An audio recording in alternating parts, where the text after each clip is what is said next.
If you find this, don't send anyone else here. He isn't Santa. He only wears what he takes." They traced the call to a farmhouse outside Pine Bluff, Arkansas. By the time deputies arrived, the house was dark and empty, except for the tree. I grew up in that house, and I'm the one who left that message.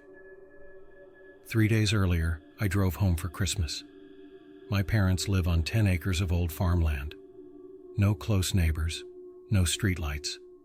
Just a gravel driveway, bare trees, and quiet that gets so deep at night it feels like pressure on your ears. When I pulled in, the porch light was on.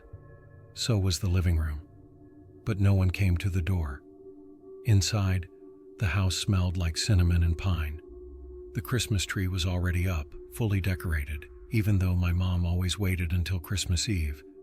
But something was off. The ornaments weren't ours.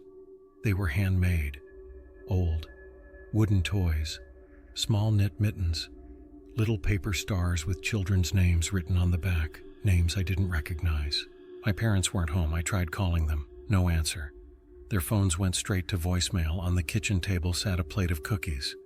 3 had been bitten, not eaten. Bitten. Deep human teeth marks. And next to the plate was a folded note written in my mother's handwriting. "He came early. We didn't want to let him in. He said we already did." My stomach tightened. Upstairs, I heard slow footsteps. Heavy, dragging. I called out, "Mom?" No answer. The steps kept moving, down the hall, into my old bedroom, then stopped. I grabbed the fireplace poker and crept upstairs. My bedroom door was open. Inside, someone was standing in the dark, tall, wide shoulders, wearing a red coat that looked like it had been stitched together from different pieces of fabric. The fur trim wasn't white, it was yellowed, clumped. He turned slowly. His beard was patchy. His eyes were too big, too wet. He smiled, and I realized the coat was made from children's winter clothes, mittens, scarves, tiny sleeves. He whispered, "They said you'd be home." I ran, down the stairs, out the front door. I didn't stop until I reached my car. I locked the doors and called 911. The dispatcher asked what was happening. I said, "There's someone in my parents' house dressed like Santa." She asked if he had broken in. I said no. He says they already let him in. The front door slowly opened. The porch light flickered. He stepped out. He waved, and then he walked into the tree line behind the house and disappeared. Deputies searched the property. They never found him. They didn't find my parents either. They said there were no signs of forced entry. Just the tree, still lit, still decorated, with more ornaments than before, all of them handmade, all of them labeled with names. My parents' names were on 2 of them. That voicemail I left, it wasn't a warning, it was a mistake. Because now, every December 23rd, my phone rings once at 11:48 p.m. unknown caller, and when I don't answer, I find new ornaments on my door handle in the morning with names I recognize, including mine.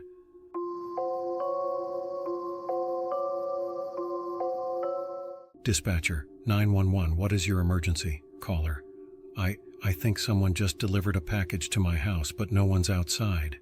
Dispatcher, was it left on your porch? Caller, it's inside.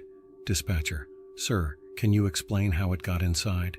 Caller, because it was already in my living room when I got home. Dispatcher, are you alone in the house? Caller, I was, until I opened it. Dispatcher, sir? Caller, it's breathing. Dispatcher, sir, what is breathing? Caller, the box. The call ended there. I'm the one who made that call, and I still have the box. I moved to a quiet town on Maryland's eastern shore after my divorce. Small place, cheap rent, safe. Or at least that's what I thought. It was my first Christmas alone in 15 years. I wasn't planning to decorate. I didn't put up lights. I didn't even buy a tree. But when I pulled into my driveway that night, I saw a wrapped package sitting in the middle of my living room floor. I could see it through the front window. My porch light was off, my door was locked, and the blinds were open. The box was about the size of a microwave, wrapped in brown paper, tied with red twine. I stood on my porch for almost 2 minutes just staring at it. Then I went inside. The air smelled faintly of pine and old cardboard. I didn't hear anything at first. Then the box twitched, just slightly. I told myself it was settling. Then it twitched again.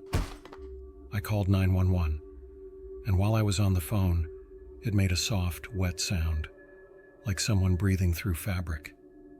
The dispatcher asked me to leave the house. I couldn't. My legs wouldn't move. I don't know why. My hand reached for the twine by itself. The moment I touched it, the breathing stopped. Complete silence. I untied the knot. The paper slid off easily. Underneath was a wooden crate, old, stained, carved with tiny snowflakes. The lid creaked when I opened it. Inside were dozens of folded Christmas cards, each one addressed to me, my full name, my handwriting, my wife's handwriting, my daughter's handwriting. Some were dated years ago, some were dated tomorrow. At the bottom of the crate was a folded note. You forgot something. Behind the cards was a VHS tape, written on the label in red marker, "Play Me." I still don't own a VCR, but the next morning there was one sitting on my kitchen table, plugged in. I didn't remember buying it. I didn't remember carrying it inside. The tape was already inside, paused. I didn't press play. It started on its own. The footage showed my living room, from the corner, night vision, my couch, my door, and me, standing on my porch earlier that night, staring inside. Then the camera angle changed. It was inside my house, pointed at the box. Something behind the camera whispered, "He's home." The tape jumped ahead. Now it was a different night. My daughter was sitting on my couch, smiling, older than she is now. She held a Christmas card. It was the same card I found in the crate. She looked up at the camera and said, "Dad, why didn't you open it sooner?" The tape stopped. My phone buzzed. Unknown. "Did you see what you left behind?" I threw the crate in my garage. I burned the cards. I smashed the VCR. But the box keeps coming back. Every December 24th, always inside my house, always breathing, and every year there are more cards, with newer dates, newer handwriting, newer faces. The last card I opened had only one line written on it. "Next year, you won't be alone." And I believe it, because sometimes at night, I hear someone walking around my living room, breathing, waiting for me to open the box again.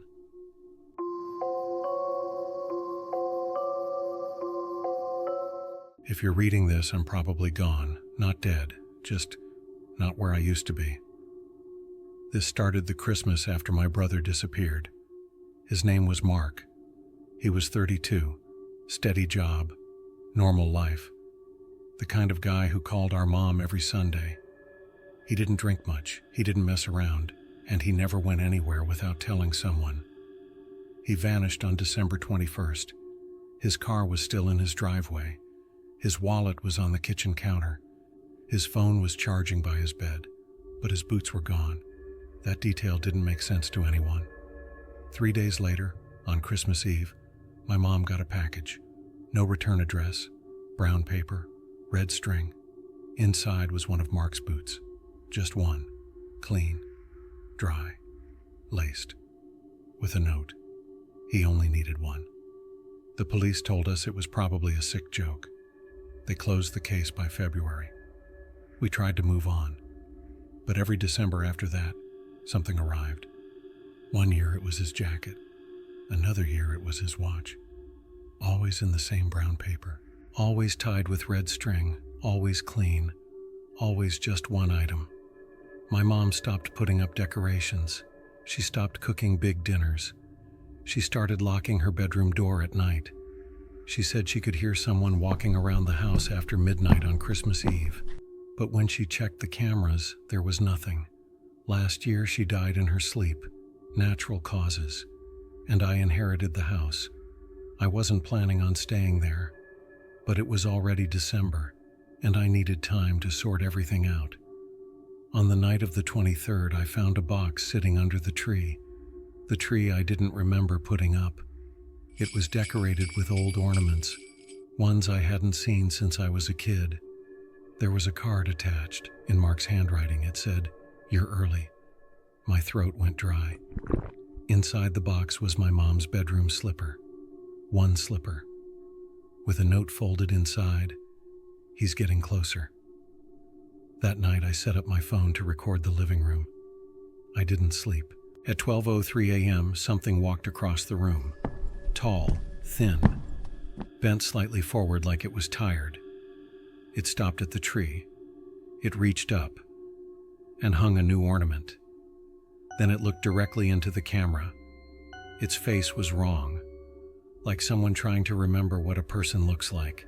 The video cut to static. The next morning, there was a new package on the porch. Inside was my mom's other slipper and another note.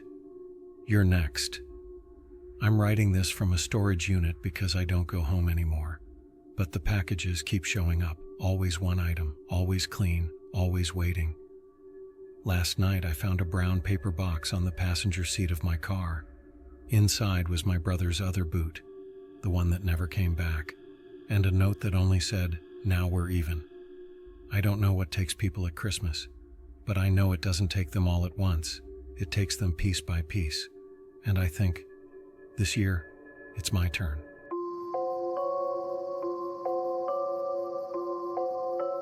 At 3:11 a.m., room 214 rang the call button. Patient reports hearing singing in the hallway. Hallway camera shows no movement. I was the nurse assigned to room 214. The patient's name was Ellie Parker. She was 8 years old, and she should not have been awake. Ellie had leukemia. She was weak, pale, and slept most of the day. Christmas morning had worn her out completely.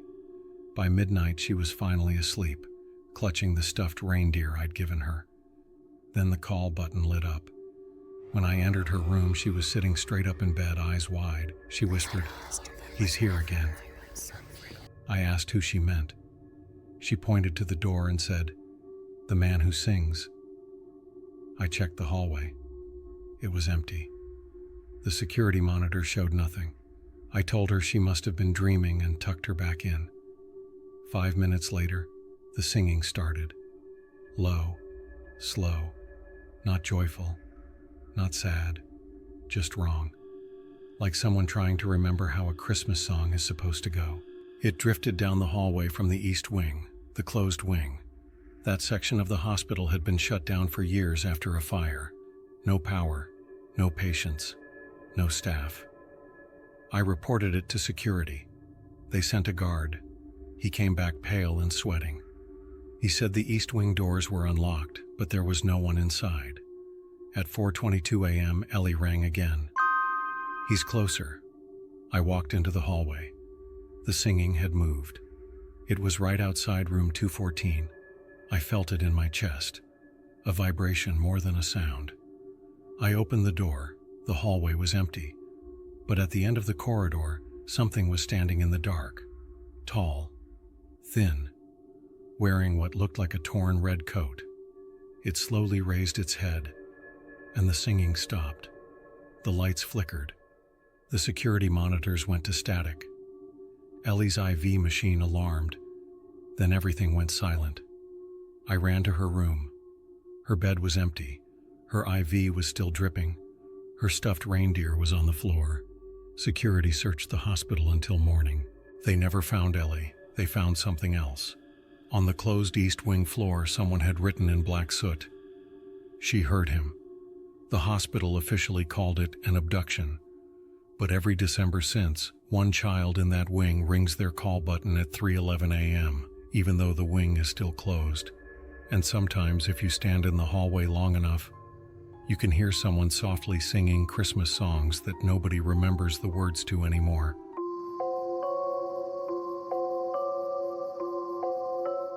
I think my family celebrates Christmas wrong. I didn't realize anything was wrong with my family's Christmas traditions until I moved out. Growing up, Christmas was always quiet at our house. No parties, No big family dinners, no friends over, just us, my parents, my younger sister, and me. Every year, we followed the same routine. We ate dinner early, we opened presents early, and then at exactly 9:30 p.m., my dad would lock every door and window in the house. After that, we were not allowed to leave our bedrooms for any reason. Not for water, not for the bathroom, not even if we heard someone calling our name. My parents always told us it was because of break-ins, that our area had a problem with people wandering around at night on Christmas Eve. I believed them until I got older. The first year I noticed something was wrong, I was 16. At about 10:15 p.m., I heard knocking. Soft at first, then louder, from the front door. I opened my bedroom door a crack and stepped into the hallway. The house lights were off. My parents' bedroom door was closed. The knocking came again.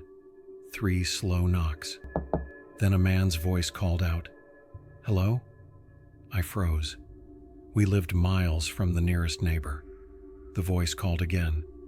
This time it said my name, not loudly, not threatening, like it already knew me. I crept back into my room and locked the door. I didn't sleep at all that night. The next morning I asked my parents if they'd heard it. My mom dropped her coffee cup. My dad told me never to open my door again on Christmas Eve. He didn't explain why. He just said, "Some things sound like people." I moved out at 18. College, new town, new apartment. My first Christmas alone felt strange, but peaceful. No locked doors, no weird rules. At 10:30 p.m., I was watching TV when someone knocked on my apartment door. 3 slow knocks. My stomach dropped. I didn't answer. A man's voice called, "Hello?" Then he said my name, exactly the same way, soft, patient, like he knew I was home. I turned off every light and sat on my bed, barely breathing. The knocking stopped. I didn't hear footsteps leave. The next morning, there was nothing outside my door. No footprints, no notes, nothing. I called my parents. They didn't pick up. Later that day, my sister finally answered. She was crying. She told me my parents had gone missing overnight. Their bedroom window was open. The locks were still in place. No signs of forced entry. The police said it didn't make sense. But my sister said something else was missing. The old rules. The handwritten list my dad kept in his nightstand. The list that said, "Lock doors at 9:30. Lights off. Do not answer. Do not look. Do not speak. Do not leave your room, no matter who knocks." They never found my parents. My sister moved in with relatives. And now, every December 24th at 10:15 p.m., someone knocks on my door. 3 times. Soft, patient, and calls my name like they're smiling. I don't answer, because I finally understand. My parents weren't being paranoid. They were protecting us. And now they're gone. So whatever it is that comes on Christmas Eve is finally free to start knocking.